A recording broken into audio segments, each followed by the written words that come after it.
In the letter that Julia wrote me, she said, "I know that laws have to be passed by Congress, but I beg you to try very hard."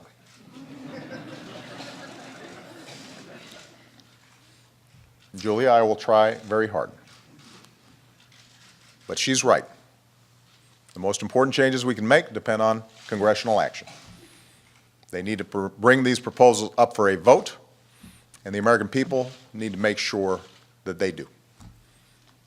Get them on record. Ask your member of Congress if they support universal background checks to keep guns out of the wrong hands. Ask them if they support renewing a ban on military-style assault weapons and high-capacity magazines. And if they say no, ask them why not. Ask them what's more important. Doing whatever it takes to get a A grade from the gun lobby that funds their campaigns, or giving parents some peace of mind when they drop their child off for first grade.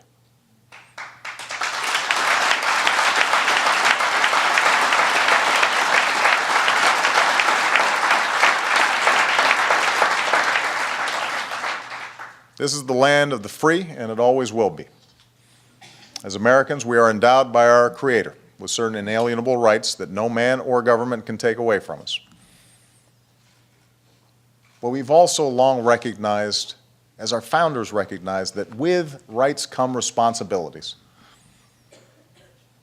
Along with our freedom to live our lives as we will comes an obligation to allow others to do the same. We don't live in isolation. We live in a society, a government of and by and for the people. We are responsible for each other. The right to worship freely and safely, that right was denied to Sikhs in Oak Creek, Wisconsin. The right to assemble peaceably, that right was denied shoppers in Clackamas, Oregon, and moviegoers in Aurora, Colorado. That most fundamental set of rights to life and liberty and the pursuit of happiness, fundamental rights that were denied to college students at Virginia Tech and high school students at Columbine and elementary school students in Newtown and kids on street corners in Chicago on too frequent a basis to tolerate it. And all the families who've never imagined that they'd lose a loved one to a bullet. Those rights are at stake.